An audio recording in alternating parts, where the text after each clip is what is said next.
Hello, hi everybody. So it's been a really long time since I made a long form video, pre-recorded, edited and put up. I'm pretty excited to be doing this again. I actually didn't think I would. I thought I was done. Lots of reasons for that, but maybe not. Maybe not. Maybe that's not what's happening. So I'm here today to basically show you my latest project, what I've been working on for the past since July, and that is pottery. I have joined a pottery studio and I have been making lots of pottery, learning how to do it. It's pretty complex and complicated, and it's maybe one of my favorite things I've ever done.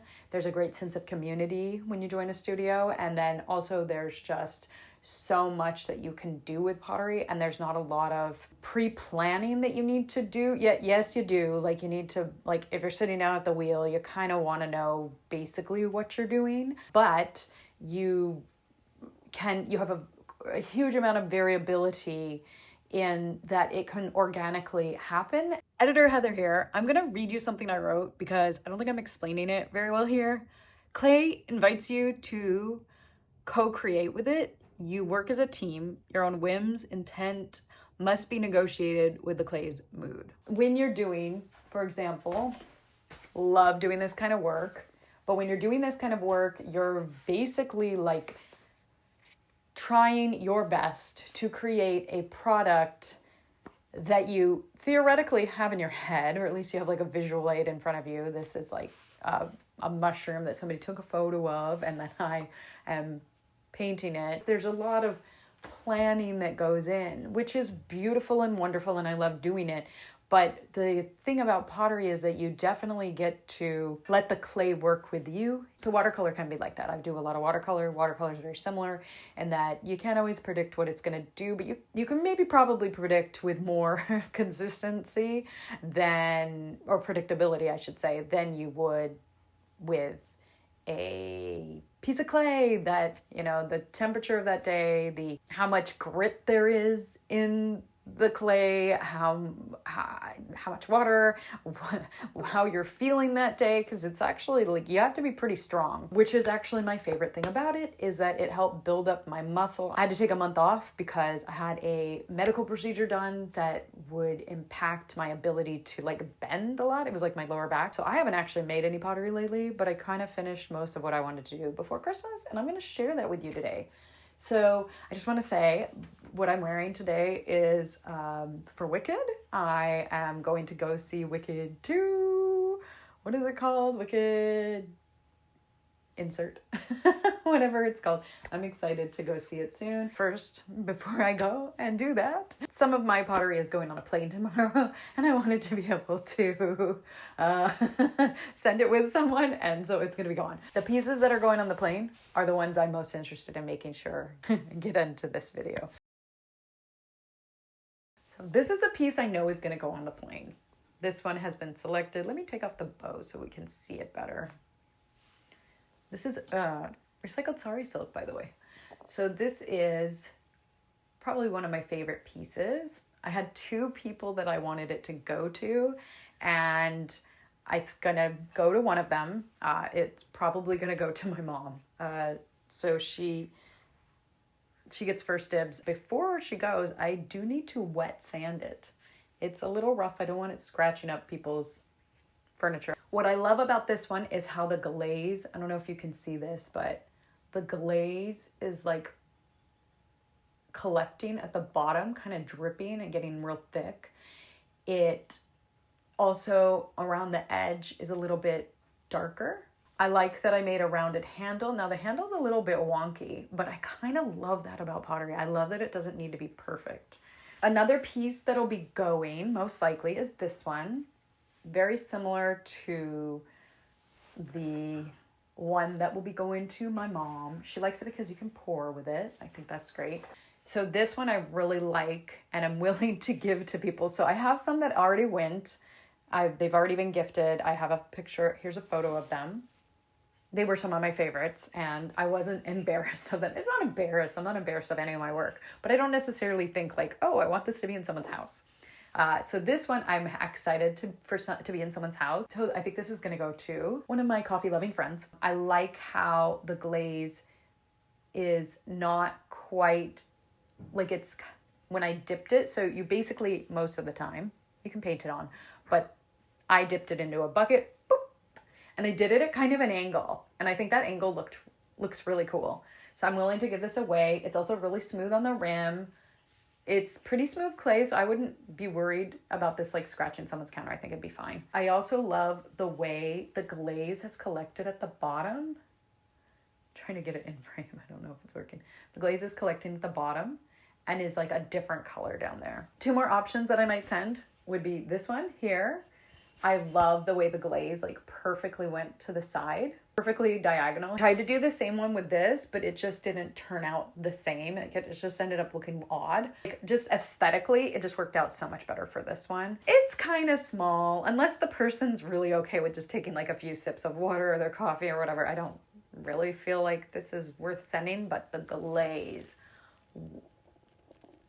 the way the glaze turned out, how it was like darker at the bottom. Oh, so pretty. I'm going to be showing you mostly pieces that will be traveling and leaving, but I will be showing a few that are kind of like the ideal where what would be traveling right now if it had turned out better. So for example, this item right here would maybe be traveling, or it would have been gifted to somebody, but it got stuck to the kiln. Oh, it's a shame. I felt so bad about it because it breaks the shelf, you know? So like, anyways, I don't know that much about doing flat things yet. And this warped. So it was flat when it went into the kiln, but then it like, and stuck to the shelf. So this, I was so excited to make for watercolor. So excited to make these. They're really expensive. I think they're so beautiful, and I'm still working on different designs to see what'll work, but I do think I need to take some more classes on hand building before I get anywhere successful. What was successful was these two little ones. I just put these, honestly, I like just put them in and giggles. Like I didn't even care if they worked out because they're too tiny, but this one's gonna go to my sister, and this one, I don't know. I have somebody I want to gift it to, but I don't know if they'll like it. It's kind of in the shape of a piano. It's kind of an awkward shape. Like I don't really like it, but I like that it didn't warp. They're nice and flat, and they will hold your watercolor, and you will be able to see it. Like the glaze is great. This is one of my favorite glaze combinations, by the way, and it's like a white glaze, like this one's on a see-through white, and it's on like a dark brown clay. Another one that might be traveling is this one. It's really cute, but I don't think it would hold much. Like I still don't understand like how much clay shrinks. Like this mug was so much bigger when I threw it, and now it's teeny tiny, and it's super cute. Like I love these round handles that I've been making. I love the dark brown clay. I would say that this was a mistake in that it's kind of a matte glaze, and it's okay. It's safe. It's safe to use. Probably dishwasher safe and everything, but I don't love that you can't really see the mushroom that well, because what I meant to do was put it in two glazes, and I forgot to do the second one. I think I was just rushing, trying to get stuff done before my procedure happened. So I think that's what happened. Anyways, I don't know if this will be going. This one here is not going. But this one isn't going because I will not give it away, because the way I did the base here, I like to make sure that there's a really thick ridge at the bottom so that glaze won't go past it. I like doing really thick glazes that are going to be almost like goopy, because I love watching the texture change, and I don't want to be the person who messes up the kiln shelf with my big thick glazes. So I like to have like a huge like dent to catch the glaze. Now, the reason I'm keeping this particular piece is because I don't know how I did this shape, and so I need to have it as a visual aid. Oops. Okay, My pottery is pretty sturdy because I throw so heavy, which is like normal for a beginner, but I'm not going to change that. Like some people are like really excited to throw light, but I like heavy, sturdy things that my family won't accidentally break. Or me. I'm the problem too. So, okay, this is like an example of like glazing gone wrong. I love this mug so much. I think it turned out so cute. I will not be giving it away because I'm hoping I can fix the glaze somehow by taking a class where there's like a second glazing. This is just like not a color that I like the color okay, but because I wanted it to be more close to this and it turned into this, I'm not a fan. So I want to keep it, but like I really love how the handle turned out. I did basically I cannot explain this to you right now. It's too complicated. It's not going. This one won't be because it just kind of looks funky. I tried to paint a little bit of red on the inside and it just didn't turn out great. It just looks very, very handmade. I like it to look handmade, but it looks more like you didn't know what you were doing. So I love this combo, the dark and the light, but I think it'll be good to keep a record of like when things go wrong. There's a nice thick dent in it, but the glaze didn't even go that far down. If I had made the glaze go all the way down, I think it'd be my favorite piece, but that didn't happen. So maybe we can fix it. Maybe we can't. I don't know. It's okay. I can do it again. It was made by putting a wax resist. This is just the clay, the basic clay underneath, and then the glaze on top. And some red underglaze. Here's another piece that might be going because I like it well enough. I don't hate it. It's a very unique way that I've done the bridge. I definitely want to do this again, but I feel like I can just take a photo of it and get pretty close. I just have to take really good photos. I really like that you can see the throwing lines on it. Looks very handmade, but like intentional. The handle's fine. It's like a nice like curved handle, but I like the round ones. So this is also like a nice average curved handle, like your standard handle, but I really like the round ones for myself to be making. I just like that vibe better. This is so heavy. And I also like that it kind of looks like it was in one of those explosive kilns because there's like a spot here that's like darker. So I have another coffee loving friend that I think I'll send this to. So this will be going because I'm okay with parting with it. Let me see if it has a number on it. Some of them are numbered as in like first or second mug that I ever made, just so I remember. This is like, I think the first mug I ever made. I have another mug that's labeled number 1, but I'm pretty sure this is the first one because like the handle kept breaking and I kept just adding more clay to it. And I was like, this is going to be a hallelujah one. Like, will it actually work? And it did. It amazingly did. Although I'm looking at it closely and it looks like maybe this got on the kiln shelf a little bit. It's like a little bit white right there. So yeah, this one I love. I love it because it was my first beadie. Here's another one that was supposed to be blue. I really love the style of it, but I do not love the color. It's not that the color's bad, it's that the color isn't what I thought it would be. So I don't know, it's distorted in my mind because of it. It's also kind of blotchy. So yeah, I think this will stay with me, but maybe it'll go, I don't know. I have 3 more to show you before I end this video, and it is this one and this one. I actually might not show these because I think I'm going to be making lots like this.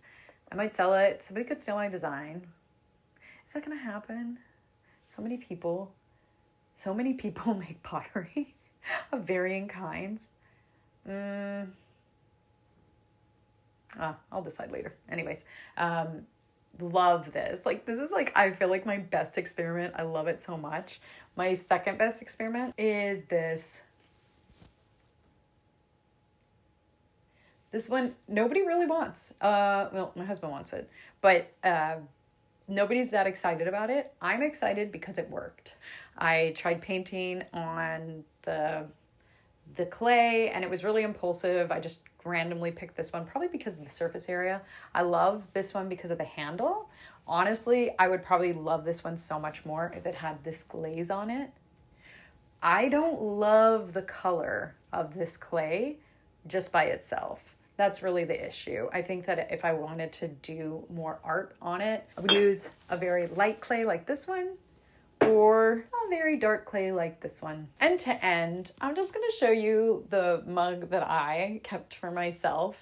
This is one of the ones where the glaze turned out great. It's really rough around the edges. I should probably dry sand it, but I've drank water out of it and I don't care. I'm still not able to drink coffee. I'm really trying to add it back into my diet after being desensitized with slit, but it's just not working out. So anyways, this is probably like my favorite, and I kept it for myself, and it is with the light clay, but I love the way the glaze went on top of it. I love the handle. This is one of the few handles that are more of a flat handle that I actually like. I usually prefer the round handles.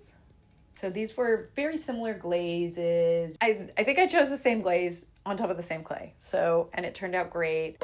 The dripping on it, just loved how it turned out. I really sound like I'm praising my own work, but so much of this is completely up to the kiln gods and like randomness. What can possibly happen when you put any number of variables together? You just never know what you're gonna get. So I am very proud of myself. I'm proud of my hard work. I'm proud that I've showed up. I'm proud that I learned how to do it. But the actual product, it's not always up to me how things turn out. For example, this is amazing in my opinion. This, not happy about it. Is this bad looking? No, I just am not happy that it didn't turn out more like this, because that's what I was going for. So thank you so much for joining me. I'm really happy to be back to sharing with you all, and I hope everybody's doing well. Thanks so much for joining me, and I'll see you in the next one. Bye.